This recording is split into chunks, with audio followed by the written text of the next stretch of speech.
Hello everyone. आज हम पढ़ेंगे एफॉर्जम नंबर 40। इससे पहले हमने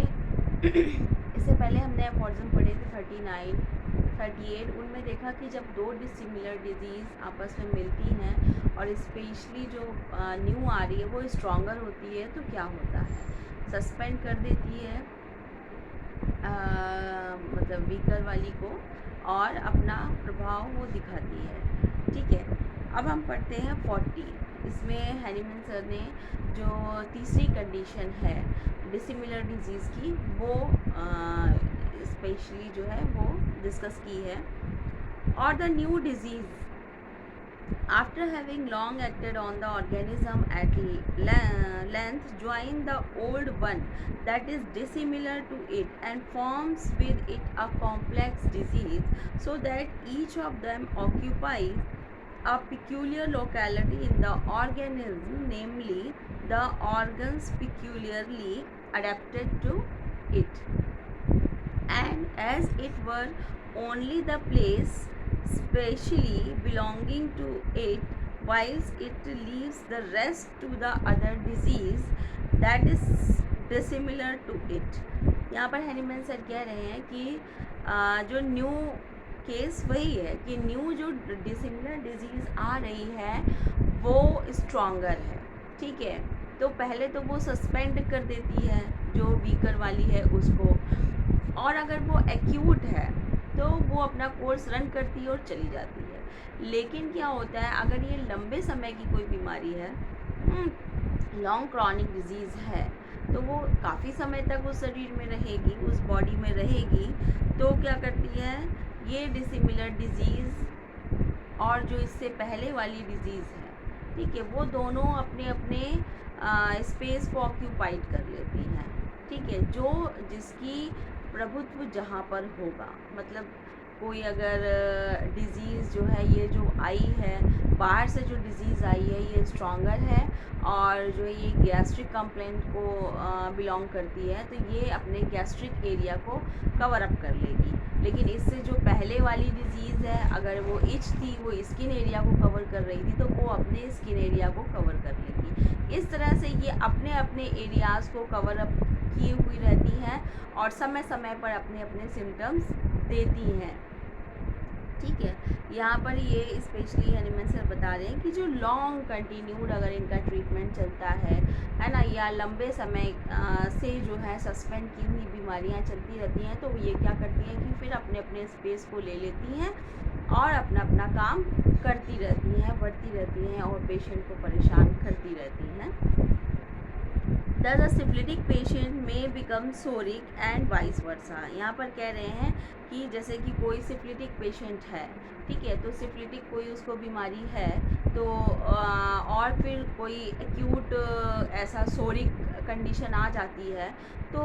वो सिफिलिस जो होती है वो अपनी जगह पर रहती है और ये सोरा अपनी जगह पर रहता है, और दोनों ही बीमारियां जो है अपने अपने ऑर्गन, जिस ऑर्गन को अफेक्ट कर रही हैं उस ऑर्गन को अफेक्ट करती हैं और पेशेंट को जो है समय समय पर परेशान करती रहती हैं, अपने अपने सिम्टम्स देती रहती हैं। As two dissimilar disease dissimilar to each other, they cannot remove, cannot cure one another। क्यों? क्योंकि दोनों ही डिसिमिलर डिजीज़ हैं, इसीलिए ये एक दूसरे को क्योर भी नहीं करती हैं, ठीक है, और एक दूसरे को हटाती भी नहीं हैं, यानी कि सस्पेंड हुई पड़ी रहती हैं और धीमे धीमे फिर जब ज़्यादा समय हो जाता है तो वो दोनों अपने बढ़ती रहती हैं और दोनों अपने सिम्टम्स देती रहती हैं, एक एक कोने में, अपने अपने कोने में जो है वो रहती हैं। At first the venereal symptoms are kept in abeyance, the suspend when the soric eruption begins to appear in course of time. However, as a syphilis is at least as strong as the sora, the two join together, that is each involve those part of organism only which are most adapted to it, and the patient is thereby rendered more diseased and more difficult to cure। यहाँ पर Hahnemann sir ये कह रहे हैं कि जो venereal disease है वो रहती है, ठीक है। और इसी बीच अगर सोरिक इरेप्शंस आ गए, क्योंकि वेनरल डिजीज़ भी स्ट्रॉन्ग है और सोरा भी स्ट्रॉन्ग है, एक्यूट सोरा, एक्यूट आउटब्रेस्ट वो भी बहुत स्ट्रॉन्ग होता है। तो दोनों ही जो है अपने अपने स्पेस को ले लेती हैं, ऑक्यूपाइड कर लेती हैं, दोनों ही ज्वाइन हो जाती है। ज्वाइन का मतलब यहाँ है कि एक कॉम्प्लेक्स डिजीज़ बना लेती है, मतलब सोरिक डिजीज़ भी चलती है और सिफिलिटिक डिजीज़ भी चलती है, लेकिन ये आपस में मिक्स नहीं होती हैं। दोनों के अपने अपने स्पेस हैं, दोनों अपने अपने जो है आगे बढ़ती रहती हैं, अपने अपने एरिया में ही बढ़ती रहती हैं आगे। और पेशेंट्स को जो है आउटब्रस्ट होके सिम्टम्स मिलते रहते हैं नए नए, और एक दूसरे में मिक्सचर नहीं होती, कभी भी मिक्सअप नहीं होती। यहाँ पर एक इसका फुटनोट भी दिया है कि from careful experiment and cure of complex diseases of this kind I am now firmly convinced that no real amalgamation of to take place. कि यहाँ पर दोनों का मिक्सचर कभी नहीं होता है, एक दूसरे में मिलती नहीं है, ठीक है, अपने अपने स्थान को ली रहती हैं और आगे बढ़ती रहती हैं। But they that in such case the one exist in the organism beside the other only each in the part that is adapted for it. दोनों ही अपनी अपनी जगह को ली रहती हैं जो उनके लिए बढ़िया सुटेबल जगह होती है, and their cure will be completely affected by a judicious alteration of the best mercurial preparation with the remedy specific for SORA, each given in the most suitable dose and forms। कह रहे हैं कि अगर इसका treatment करना है तो सोरिक disease भी है और सिफिलिटिक डिजीज़ भी है, तो यहाँ पर एंटी सोरिक और एंटी सिफिलिटिक हमें दोनों ही देनी पड़ेंगी अपने अपने समय पर, और परफेक्ट डोज में, सुटेबल डोज में, सुटेबल फॉर्म में हमें देनी पड़ेंगी उसको क्योर करने के लिए, ठीक है। और बता रहे हैं कि ये दोनों ही जब मिल जाती हैं, मिलने का मतलब मिक्सचर नहीं होना, अपनी अपनी जगह को अडेप्ट कर लेती हैं, और पेशेंट चूँकि वैसे ही वीक हो चुका है, डिहेबिलिट हो चुका है, तो ये डिज़ीज़ को क्योर करना बड़ा मुश्किल काम होता है, थोड़ा टेढ़ा काम होता है। हैनीमैन सर बता रहे हैं कि ये वो मोर डिफ़िकल्ट हो जाता है, लेकिन क्योर होता है, लेकिन डिफ़िकल्टी से होता है, थोड़ा सा समझ की यहाँ पर ज़रूरत पड़ती है। क्योर तो होता ही है जहाँ हो सकता है। When two dissimilar acute infectious disease meet, for example smallpox and measles, the one usually suspend the other, as has been before observed. Yet there have also been severe epidemic of this kind, where in rare cases two dissimilar acute diseases occurred simultaneously in one and same body and for a short time combined as it were with each other। यहाँ acute इन्फेक्टिशियस disease की बात कर रहे हैं कि दो dissimilar acute इन्फेक्टिशियस disease जब मिलती हैं, जैसे हमने इससे पहले भी देखे थे कि स्मॉल पॉक्स और मीजल्स मिलते तो हैं, लेकिन कब मिलते हैं, जब एक वीक पड़ेगी, ठीक है, और दूसरी स्ट्रॉन्ग हो जाएगी, यानी कि इनका जो टाइम ड्यूरेशन है, जैसे कि है ना, कोई 17th डे पर है अगर, तो दूसरी डिजीज़ आएगी, फिर वो अपना कोर्स रन करेगी, तब जो है पहले वाली फिर से वापस आएगी। इस तरह से जब एक वीक पड़ेगी तब दूसरी आएगी, एक साथ दोनों का अटैक जो है बहुत कम देखा गया। आगे एंड में से बताया कि किसी एक साइंटिस्ट ने अपने जीवन काल में 1 या 2 केसेस ऐसे देखे जब वो डायरेक्टली दोनों एक साथ इन्फेक्ट हुए, ठीक है, दोनों बीमारियां एक साथ इन्फेक्ट की। वैसे ऐसा होता कम है, एक्चुअली में आता है, लेकिन कब आएगा, जब एक थोड़ी सी वीक पड़ जाएगी तब दूसरी जो है वो आती है, डिजीज़ आती है। यहाँ पर दिया है इन्होंने एग्जाम्पल्स, पढ़ते हैं कि in yet there have also been severe epidemic of this kind, where in rare cases two dissimilar acute diseases occurred simultaneously in one and same body and for a short time combined as it were with each other। कह रहे हैं कि ऐसा rare cases में होता है कि जब दोनों एक साथ आती हैं और कंबाइन होती हैं, बहुत ही रेयर केसेस में। During an epidemic in which small pox and measles were prevalent at the same time among 300 cases, 300 cases in which these diseases avoid or suspend on one another, and the measles attack patient 20 days after the smallpox, broke out, and the smallpox, however, have 17 to 18 days after the prevalence of measles, so that the first disease had previously completed its regular course. यहाँ पर यही बता रहे हैं कि अधिकतर cases में यही देखा गया कि जब एक डिजीज़ जो है अपने ख़त्म होने की उसमें थी, तब दूसरी डिजीज़ का अटैक आया, लगभग ख़त्म होने की स्थिति में थी। तो where was yet one single case, और यहाँ पर बता रहे हैं कि कुछ सिंगल केसेस ही देखने को मिले, जैसे रसल जी को मिले, दो ऐसे केसेस मिले कि दो डिसिमिलर डिजीज़ जब एक ही पर्सन में सेम टाइम पर आई।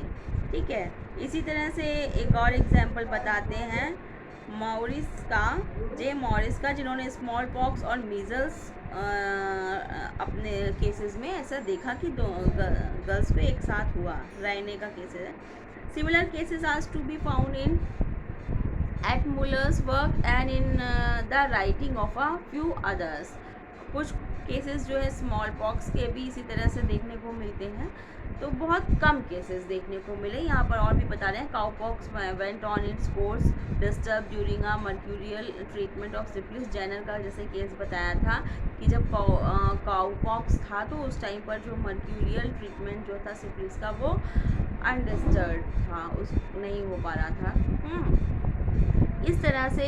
ये जो थर्ड केस हमने देखा कि जब लॉन्ग टर्म पे डिजीज़ जब सस्पेंड पड़ी रहती हैं और दूसरी डिजीज़ का प्रभाव रहता है, तो दोनों ही क्या करती हैं, अपने अपने अडेप्टेड जगह जो उनको मतलब मोर जहाँ पर फ्लरिश कर सकें, है ना, मोर अडेप्टेड जगह पर अपना स्थान बना लेती हैं और वहाँ पर ये फिर बढ़ने लगती हैं, हाँ, अपनी अपनी जगह पर, और पेशेंट को डिएबिलेट करती रहती हैं और अपना जो है बढ़ती रहती हैं डिजीज़ेस। ऐसे केसेस देखे, और एक्यूट केसेस में एक साथ दो डिसिमिलर डिजीज़ एक साथ बहुत ही कम रेयर केसेस में देखा गया, और जो है और देखा इस तरह से गया कि जब एक डिजीज़ वीक है और दूसरी स्ट्रॉन्ग आ रही है, जब वीक पड़ रही है मतलब करीब करीब वो ख़त्म होने के कगार पे है, तब वो दूसरी डिजीज़ का आउटबर्स्ट देखने को मिला हमें। ये केसेस हैं। इसके बाद 41 में इसी को आगे बढ़ा के बताया है, much more frequent than the natural disease associated with the and complicated one another in same body are the morbid complications with the inappropriate medical treatment is apt to produced by the long continued employment of unsuitable drugs। यहाँ पर बात कर रहे हैं कि जो जैसे natural disease आई, ठीक है, और उसका ट्रीटमेंट हो रहा है, अगर लंबे समय तक इनअप्रोप्रिएट ट्रीटमेंट हो रहा है, लंबे समय तक जो है लॉन्ग कंटिन्यूड उसको बहुत ही स्ट्रॉन्ग मेडिसिन दी जा रही हैं, तो वहाँ भी जो मेडिसिन दी जा रही हैं वो क्या करेंगे, एक आर्टिफिशियल डिजीज़ कॉज करा देती हैं पेशेंट में, तो वहाँ पर भी जो है कॉम्प्लेक्स डिजीज़ बन जाती है, क्योंकि जो पहले वाली बीमारी थी वो तो सस्पेंड हो जाती है, और यहाँ पर जो मेडिकेशन दे रहे हैं इसके थ्रू जो डिज़ीज़ डेवलप हो रही है वो दूसरी डिज़ीज़ डेवलप हो जा रही है, तो इस तरह से दोनों ही डिज़ीज़ एक साथ चलती हैं, कॉम्प्लेक्स डिज़ीज़ का फॉर्म हो जाता है, कॉम्प्लेक्स डिज़ीज़ बन जाती है। To the natural disease which it was proposed to cure, then added by the constant repetition of unsuitable medical agent, the new often very tedious morbid condition corresponding to the nature of this agent, these gradually collapse with the complicate the chronic malady which is dissimilar to them,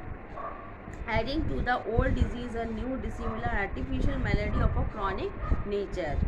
and thus give the patient a double in place of single disease, that is to say render him much worse and more difficult to cure, often quite incurable। यहाँ पर यही कह रहे हैं कि वो जो artificial disease बन जाएगी तो इस तरह से वो पेशेंट को डबल परेशान करेगी, एक तो जो उसकी नेचुरल डिजीज़ है वो है ही है, और दूसरी ये जो आर्टिफिशियल डिजीज़ बन जाएगी ये मोर टीडियस होती है, बहुत ज़्यादा हटी होती है, जल्दी जाती नहीं है, बहुत परेशान करती है और पेशेंट को जो है काफ़ी अंदर से वीक कर देती है, ठीक है, उसकी वाइटलिटी बिल्कुल वीक हो जाती है, तो वो जल्दी से ठीक हो भी नहीं पाता है पेशेंट, और इस तरह से जो है वो पेशेंट परेशान रहता है। और मोर डिफ़िकल्ट और इवन देन यहाँ तक कि इनक्यूरेबल हो जाती हैं, कभी कभी वो ठीक नहीं हो पाती। Many of cases of which advice is asked in medical journals are also recorded in other cases in medical writing attested the truth of this. यहाँ पर कह रहे हैं कि बहुत से ऐसे केसेस मेडिकल जर्नल्स में पढ़े गए हैं, देखे गए हैं, लिखे गए हैं, और बहुत सी राइटिंग्स मतलब मेडिकल राइटिंग्स में भी देखे गए हैं। Of a similar character are of the frequent cases in which the venereal शैंकर्स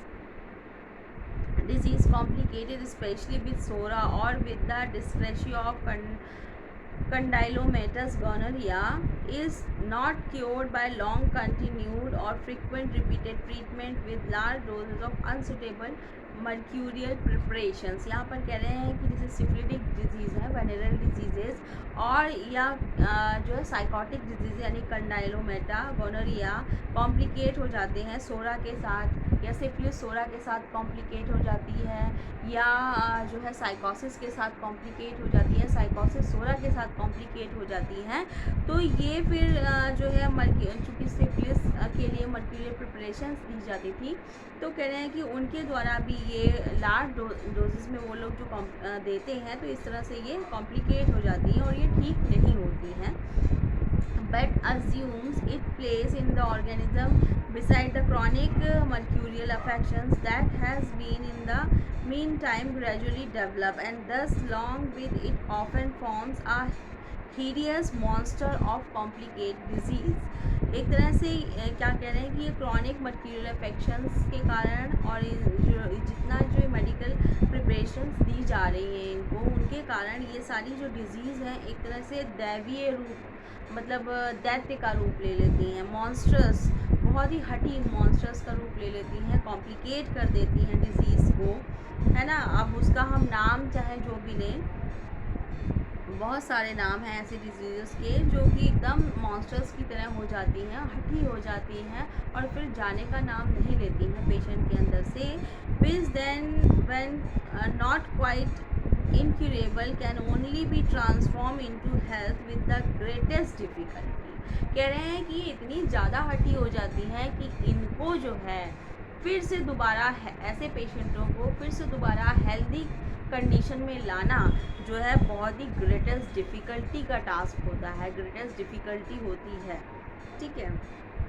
यहाँ पर एक 33 इसका फुटनोट दिया है, पढ़ते हैं। For mercury beside the morbid symptoms which by virtue of similarity can cure the venereal disease homoeopathically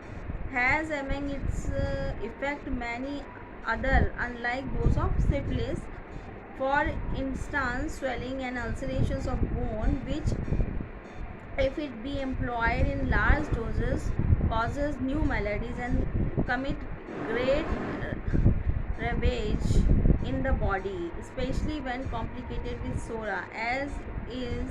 so frequently the case। कह रहे हैं कि जो यहाँ पर चूँकि इस तरह की केसेस में मर्करी दी जाती है मॉर्बिड सिम्टम्स में, ठीक है, वेनरल डिजीज़ के लिए, तो होम्योपैथिकली क्या होता है, मर्करी हम एंटीसिफिलिस की तरह से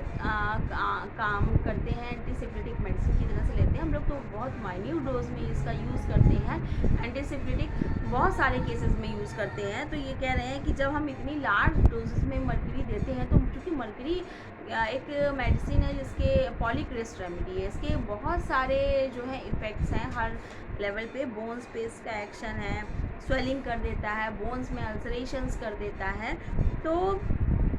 ये क्या होता है, इस तरह से कॉम्प्लिकेट हो जाता है सोरा के साथ, और ज़्यादा यूज़ जब इसका करते हैं तो ये और भी नई नई डिजीज़ेस बना देता है बॉडी में। फ्रीक्वेंटली अगर इसका यूज़ करते हैं तो केस को बहुत ज़्यादा कॉम्प्लिकेट कर देता है।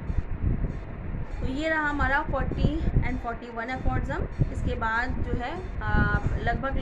जो है डिसिमिलर डिजीज़ेस के केसेस ख़त्म हैं यहाँ पर, और इसके बाद अब हम आगे इसमें पढ़ेंगे कि किस तरह से जब सिमिलर डिजीज़ मिलती हैं आपस में नेचर में, तो बहुत सारे उसके एग्जांपल्स एनिमल सर ने दे रखे हैं कि नेचर में क्या होता है जब दो सिमिलर डिजीज़ मिलती हैं तब। इसके आगे हम उन एफोर्ड्सम्स में पढ़ेंगे इसको। तब तक के लिए धन्यवाद, खुश रहिए, मस्त रहिए।